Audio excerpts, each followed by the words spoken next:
Welcome back. So we continue our discussion when it comes to health, but this time around a totally different type of health. We have a Rotarian who has been going around mobilizing people for donation of blood, and she has also done that for herself and the community that she represents. We have with us Mrs. Ijoma Ogbe. She's a Rotarian, by the way. Good to have you. Good morning. Good morning. Good morning. Thank you. How do you do? Great. You too. Really great? Yeah. Okay. We've heard a lot about you. In fact, the one with a group actually told us a lot about you, stating clearly your commitment to the community that you serve. You have mobilized over 5,000 people to donate blood. You are even in that cause. You are passionate about it. Why?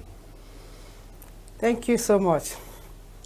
I am a Rotarian, and I am grateful to Rotary for giving me that platform, that beautiful platform. Prior to my membership of Rotary, I never donated blood. I didn't know much about blood donation until I joined Rotary. And one of the very first projects I participated in is blood donation. And that spurred me to action because I saw a man that was crying. The child was almost at the verge of dying. He required blood at the University of Nigeria Teaching Hospital. So the man said he had no money to buy blood. He had nowhere to run to. And look at us Rotarians coming to donate blood. I was one of the donors. And as I donated, this child was given fresh blood. While we were still donating blood, the man came, rolling on the ground again, thanking Rotarians. Oh, my child is a lot better. Just less than 3 hours. And that was his only child. And the kind of, you see this man, if you see the kind of joy within this man, the way he came back to show appreciation, and I said, no, this is a life-saving mission. And I think I had a touch within me. That is one of the joys of joining Rotary. That is, this innate satisfaction is inside of you. It's not, you can't quantify it in monetary terms. That is the kind of service that Rotary renders to people all over the world. You give blood, my blood, to somebody I don't even know, and the person came alive. I mean, I felt within me, I am a partner with God. So, and I said, this is a challenge. If this man, his child, came back to life just less than 3 hours after we gave him, the child, our own blood, then I should do more. Is it the Rotary Club that inspired you to start donating, or is just something that is a personal thing? Rotary gave me the platform. Like I said, prior to joining Rotary, I didn't know much about blood donation. It was when I now joined Rotary, I saw the service, the kind of services they were rendering to our community. And I saw that practical example of how someone's life was saved. And I saw the joy in that man. And I said I could make more people, more families to have that kind of joy by saving lives. So there are this common myths about, people in Nigeria, what they believe about blood donation and all these misconceptions. Well, I'm just wondering, from your experience, what are the main challenges, that discourage people in Nigeria from donating blood, and what are those challenges affecting you? How has it been for you? Okay, thank you. Yeah, we have a lot of myths surrounding this blood donation. Many a times, people think that when they donate blood, they will die.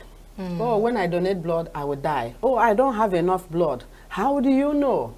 I keep on telling people, when you go to hospital to donate blood, if you are a volunteer, they will check not just the quantity of blood in your system, they will check also the quality. You are going to be screened to find out the condition of your blood. That is, whether it is good enough to be transfused to another person. Certain diseases are screened for, HIV, hepatitis, and so on and so forth. So people are always afraid that when they donate blood, they will die, but it is not true. Because since the hospital check your blood level and the quality, there is no way they will jeopardize your life trying to save another person's life. But there is something that happens within our system. There are people that are called commercial donors. These commercial donors are not voluntary donors. They donate blood for the purpose of making money. Yes. Those ones are the ones that endanger their lives, actually, because they don't follow the policies or the regulations concerning blood donation. They are after the money. I have seen a lot of young boys. I have talked to some of them. I have been able to convince even some of them, come out from what you're doing. Because if you look at them, when they just need money, maybe the girlfriend wants an iPhone or what kind of phone, they will now go. Some of them even take some drugs to boost the level of blood, and it is artificial. Because when they take that blood, after some time, it will settle, and they will see that what they have, the hospital have, is not even the real thing, you know, that kind of thing. And they endanger their lives, because you should wait for at least 3 months before going to donate another one. That's after donating blood. You must wait for a minimum of 3 months before going back. But those commercial donors, they don't. They can go to UNTH this week. Next week, they will take something and go to orthopedic. You ask them, how long, what was the last time you donated? They will tell you 6 months ago. But they just came out from UNTH last week. So that is it. That is one of the myths. People are afraid that when they donate blood, they will die. But I now said that it is not people who donate blood voluntarily that will die or something. It is those commercial donors who don't obey the standard regulation, health practice. Apart from the 3 months you talked about, other regulation you're talking about, what are they? Other regulations, like I said, waiting for 3 months. Other regulations like maybe the blood pressure. They check your blood pressure. Somebody who is hypertensive, they won't allow you to donate blood. They check it, all those things. Then another myth also is that women think that, oh, because you are a woman, you cannot donate blood. That is not true. They feel that once you are menstruating, you can donate blood. You will donate blood. You can donate blood as a woman. Personally, I have donated 34 pints of blood between 2006 and 2013. I have not donated this year because the director of hematology units told me to take a break because of my age and because I've given birth to 6 children. So they asked me to take a break, except on emergency, that I should not donate again, to also help my own health. I mean, we also speak about religion, because in this part of the world, we are religious people. Yes. We are situated in the religious aspect, and everybody takes a lot of these religious teachings very seriously. Yes. And some of them say that if you take blood from somebody else, it means you are going against the will of God or something. Right. So can you speak to that? Yeah, so many. I have encountered such several times. There are people who they believe, according to their faith, that when they take blood that from another person, maybe some people have even said that when you take blood from another person, it can alter your DNA and all kinds of things. But that is true. It has not been proven medically. That is what? That when you take another person's blood, it will alter your DNA. That it can be able to alter your DNA. But and that I have is false. said, That is yes, false. yes. Okay, because I thought you said that is true just now. No. I said that is not true, that it is false. Okay. It is not true. So there are a lot of those religious people. They think that when they shouldn't, one, they don't give blood. Two, they don't accept. I have witnessed a woman who died because they said she's going to be transfused. And the husband said because of their faith, she will not take blood. A pregnant woman. Yeah. So, and the woman eventually died. So, what do you say about things like that? So, I don't think that God is an author of confusion. In the first instance, God gave the inspiration for medical science. So, and we should make good use of that opportunity. So, there are a lot of religious people there. So many children, boys and girls, who are supposed to be voluntary donors, but they tell me that their parents ask them not to donate because when you donate blood, it is against their faith, that they should not do that. Whatever they said, animal, what, I don't know where they got that information from, whether. Well, you don't believe in that? I don't believe in that. And you are a religious person? I'm a Christian. Okay. I'm a Christian. I'm a born-again Christian. Right. I don't believe in that. So why don't you believe that? Do you think the teaching is wrong? That is the teaching that people should not take blood. Not yes. donate or give blood. Yeah, it's wrong. Very, very wrong. The life of every animal is in the blood. When they take away the blood from the system of any animal, whether a cow or human being, that person will no longer exist. The life will come to an end. So why won't you partner with God in saving life? give life. When you give blood, you give life. So I believe that people should donate blood. And when you go to hospitals, you see that a lot of people are having serious challenges accessing blood because we do not have volunteers around our place. The whole of this, our community, our people are not given to going to donate blood voluntarily. If you go to the Western world, you see people queuing up in hospitals to give their blood. But the practice is not the same here. Yeah. You push people and push and push and beg for you to get donors. But I thank God. God has been blessing me with volunteers. And we have been doing it. So I don't think it's right. Some people even said one of those myths also is that when they give blood, they think that when they give blood, that the hospitals, they sell blood. I said, come to think of it. Whether they sell blood or they give it for free. I was actually coming to that. Yeah, you should donate blood. If you are a millionaire, for instance, and your child is sick, you don't believe in going to donate blood because the hospital sell blood. You now hoard the blood. When you are in need, you bag your millions. Every other person hoards his blood so that the hospital will not sell it. When your child becomes sick and you go to the hospital, where will you find blood to buy? You can't find. So if you are a voluntary blood donor, donate your blood, whether the hospital sells it or whether they don't sell it. But I want to note that hospitals, especially University of Nigerian Teaching Hospital and Orthopedic Hospital, I know of these hospitals, they charge administrative costs. The bag, if you are a volunteer, you donate blood, they put it in a bag. That bag has cost implication. They use reagents. Those reagents, they don't get it for free. That is what the hospital charge. So, and people now misinterpret it to mean that I don't work in UNTH, I don't work in orthopedic hospital, I don't work at FMC, I don't work at FETA, I don't work at Nnamdi Azikiwe, where I have donated blood and mobilized people to donate in these hospitals, even Park Lane that I'm mentioning. So I encourage people to donate blood. Forget about what the hospital is doing, whether they are charging money or they are not charging money. The bottom line is that every drop of blood you give goes to save life. Yeah, and that is my passion. Okay. That when I donate, it goes to save life. In your experience, has donating blood had any, profound impact on your life directly? Sure. Can you share that with us? Yeah. Each time I donate blood, I feel healthier.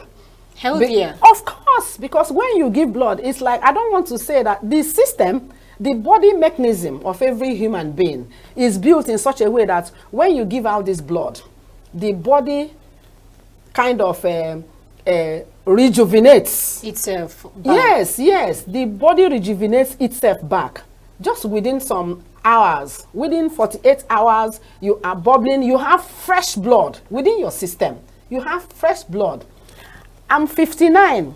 By next year, I will be 60. And a lot of people don't even believe that. I'm very strong. Okay. When you talk about maybe moving about, doing so many things, I am very strong. This blood donation has actually helped me in my life. I don't get sick.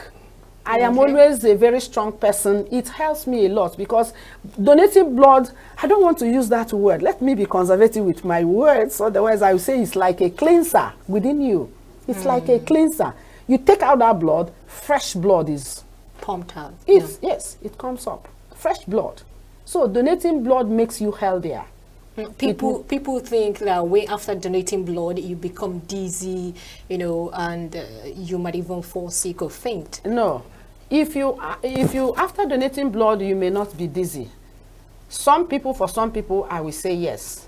Some people after donating blood, maybe because of the phobia, they are afraid. It's psychological sometimes. The person can become dizzy or sometimes. But the good thing is that if you are a volunteer, you are not one of those commercial donors who donate for the sake of money. There is a way we carry them. And we make sure each time we go to hospital that the hospital attendants, they are there to attend to every donor, every volunteer. So that if there is any sign of dizziness, that's why we go with water. We have water, we have malt that we give to them. They need a lot of fluid. So, and that is the essence of actually screening before donating, because some of these commercial donors, they don't, when they go into that kind of business, they don't care about whether your BP is high or low. Whether you, so if your BP is a little bit raised up because you are afraid, we give you a lot of waters and allow you some minutes to relax and rest so that your blood pressure can normalize before you now donate. You've mobilized 5,000 people. Yes. So I wanted to ask, 5,000 people, is it like an organization you formed for voluntary donation? Rotary. It's under Rotary. I said the Rotary has given me that beautiful platform. And I served in my club, in my district, as the chair for Blood Donation Challenge. Rotary International District 9142 has a committee, a subcommittee known as Blood Donation Challenge. And that Blood Donation Challenge, it covers our district, District 9142. Previously, it was District 9140, when we had 11 states in Nigeria under the district. Later, we were redistricted, and we now have 7 states within District 9142. And I was the Blood Donation Challenge chair for the district. So that's the beautiful platform. And my duty was to mobilize donors and also to donate myself. All my children, they are donors. Was it across the country or just within Enugu State? That's what I'm saying. With 7 states, it was previously 11 states in Nigeria. Okay. That's what made up District 9140. 11 states. Okay. Southeast and South states. So they later reduced it to 7 states. Southeast and part of South. Enugu, right. Anambra, Ebonyi, Imo, Abia, Akwa Ibom, Cross River states. Delta, Edo. No. Delta Edo was there when we were in District 9140. They are now another district. Okay. So we are now in District 9142. So, and that is the platform, the beautiful platform under which I operate. What factors do you think that can motivate people to be regular donors of blood? Well, I think that one of the basic factors is when we have vehicles, because most times the youths, I work with youths, students mainly. So, but these students, you know, they are students, they don't have money. You ask them to come and give their blood for free, and they don't have transport money to take them to hospital. It's a big challenge. That's one of the biggest challenges I'm having. Getting a vehicle, and then we need some of those little things we give them. Water, not money, we don't give a dime. We need money for water, for milk. Don't you think water, I mean, don't you think money will be some sort of motivation? No, I don't want... You're not selling, we're just... Yeah, no, we don't encourage that, because Rotary, we render selfless service. Okay. Yeah, it's service above self. That is Rotary's motto. Okay. Service above self. If I give money, I'm going against the principles of Rotary. We don't give money. We can give some of these things like biscuits. We can give... You want to give food? Yeah, we can give food if we have. It's money now. It's money that you're... But we are not giving it directly to them as cash. Oh. That is the difference. Okay. We can prepare food. We can provide the food. We can provide the water. We can provide the malts. We can provide the transportation. Like, I have been crying out that people should help me and give me, if I have a coaster bus, that is it. I will go around these 7 states, and I have actually gone round. For instance, you may not know it, but let me mention it. You remember when we had the church massacre at Ozobolo?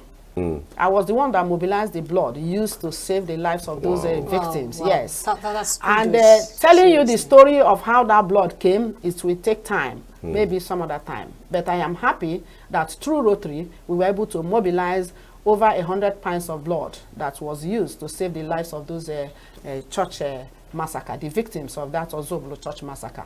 That was either in 2016 or 2017. You remember the story.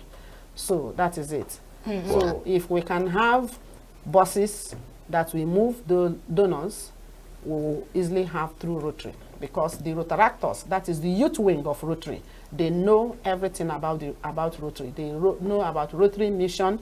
They know about our object of Rotary, the 4-way test, and everything about Rotary, the principles and policies of Rotary, how our operational modules, they know everything about it. And they also help to mobilize their friends, their neighbors, their church members, and all those whenever we have a blood drive. All right. Thank you so much, Madam. Thank you. Madam Thank you, Ijoma Aaron. Ogbe. Truly appreciate you. Thank you. you for what you do for humanity. Thank you. May God bless you. Thank May you. God bless you, really. Amen. Thank you. And I hope every other person who is watching, you Yeah. might want to start donating. You can see what someone has been doing just to save life. You too can save life. Sure. All right, and that's where we wrap it up on this episode. Keep watching. We'll be bringing you another interesting discussion. You don't want to go anywhere. Stick around.